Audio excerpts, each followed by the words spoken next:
Hey there everyone, my name is Hayden and welcome to Chasing Cuts. Today we're on this beautiful creek in the Uintas looking for Bear River cutthroat trout. I've fished here once before and I happened to catch like a ton of fish and they're super nice, super pretty. So we're gonna give that a try again and see if we have similar success. Let's get started. That fish wanted the big fly. Here's our little Bear River cutthroat, you can see it. Beautiful fish. Here we are getting our first look at the water. Super clear, super pretty. We're here in the middle of summer and it's just a great time to be fishing in the mountains. Let's see if we can get ourselves some cutthroat trout. Even though this looks like a pretty good pool just beneath this fallen tree, I'm not seeing any fish in there. So we'll probably just keep moving up and see what we can find. I can't resist. So I'm gonna try fishing the pool where it plunges just before it goes in front of that log right there. Oh, there's a fish. Woohoo! First trout of the day. And it's a little cutthroat. There he is, went for the purple haze. Pretty little fish. But we'll send him back. There you go. I knew there had to be a fish down there. It was just too good of a spot. Let's keep working our way up.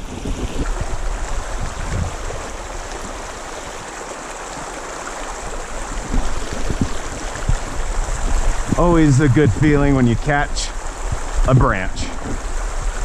I might try tying on a larger terrestrial fly, not only so it floats better, but just because I think it's that time of year when fish will really like that sort of thing.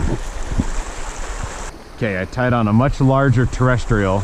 We'll see if the trout like that.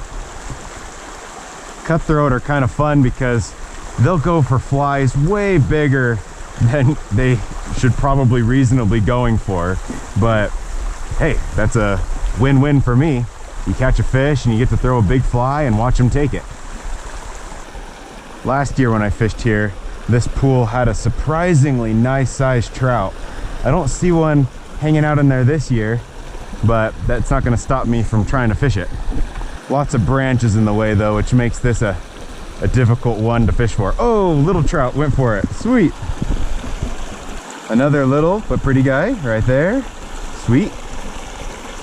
He went for that big terrestrial fly. That's so funny. We'll let the little guy go. It's all about fly placement. There's just a tiny little pocket where that fly went and the fish saw it and just gulped it down. A nice run right there. I'm gonna cast up into it, see if we can find any trout. The tree branch right above it makes it a tricky cast though. Oh, there we go. That guy went for it a couple times and then he got it. Nice. There's our little Bear River cutthroat. You can see it. Beautiful fish. Nice size for this creek. We're coming in right at 9 inches or so. We'll let him go. Freedom. I like that run though. I'm gonna try it one more time. There could easily be another cutthroat in there. I had a couple really good drifts and nothing's trying to go for it, so I think we caught the best fish in that run. Yeah, so we'll keep working our way up. We have another really nice run coming up. Unfortunately, we have lots of brush above it, so I might have to try a bow and arrow cast. Oh, I just saw one trout get spooked, even from us being right here. Oh, there we go. Nice trout, nice trout. Let's go, let's go. No! He came off. Oh, he jumped out of the water even after he came off. That was awesome. Today I'm using my 6.5 foot 3-weight rod, my most recent rod acquisition. Still getting a feel for it. I kind of like the feel of the 4-weight rod a little more just because I'm used to it, but I'm giving this 3-weight another chance. You can see we're coming up to a road culvert. So we're gonna try and fish this pool. No doubt there's trout in there. And hopefully we get a good sized one. I tied on a small little dropper. We'll see if any fish that are hanging down deep that don't want to rise are enticed by my nymph that I tied on.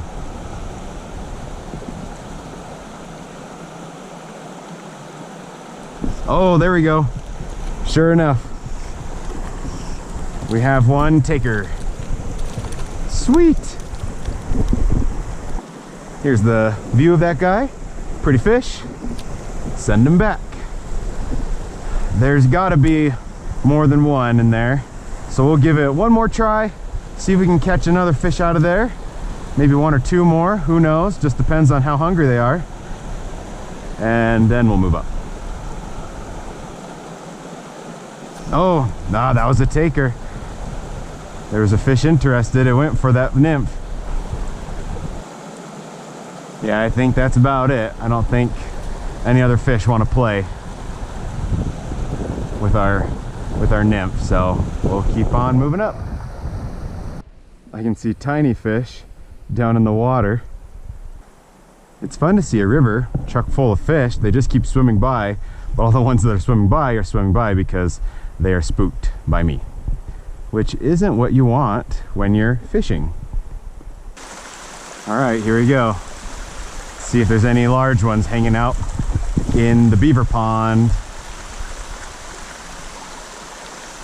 There's one fish, small guy. A fly already popped out. There he is, just a little guy.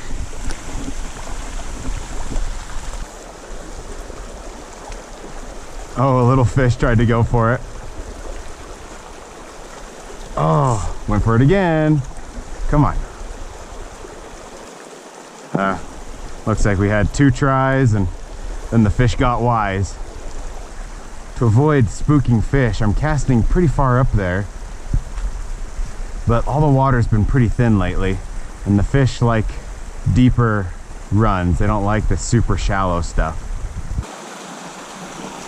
Fun fact, I was fishing here last year and someone pulled up in a side-by-side on the road up there, didn't know that I was down here in the brush fishing, and they started shooting across the field right over my head, and it was super scary. I was so mad. I yelled, letting them know I was here, and they hopped in their side-by-side and drove away to like get away from being like held accountable. It was not fun. Saw a fish rise out there in the middle of this big beaver pond.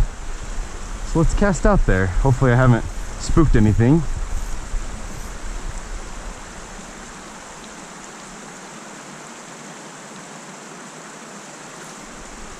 Little tiny guy, teeny. Oh, he's off. That's okay. He was a shrimp. Oh, that guy did kind of like a little porpoising thing to get it. That was cool to watch. Hello there. Oh, a non-native trout. Looks like we caught our first brookie of the day. Last time I was here, I don't remember catching any of these guys. There he is, and we'll let him go. That was unexpected, but it is possible. I'm just glad that everything else I've seen in here has been cutthroat so far. We got a whole field of sheep over there. Someone is out here grazing their flock. I want to get that fish that was hanging out up here. I saw it rise right by my fly, so my normal fly it doesn't want. Oh, that fish wanted the big fly.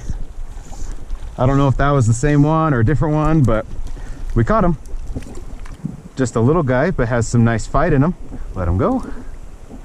I'm gonna try casting up there again because I have a good feeling that there's at least one other fish, and I'm hoping it's a little nicer sized one too. It looked like it was from the strikes I was getting.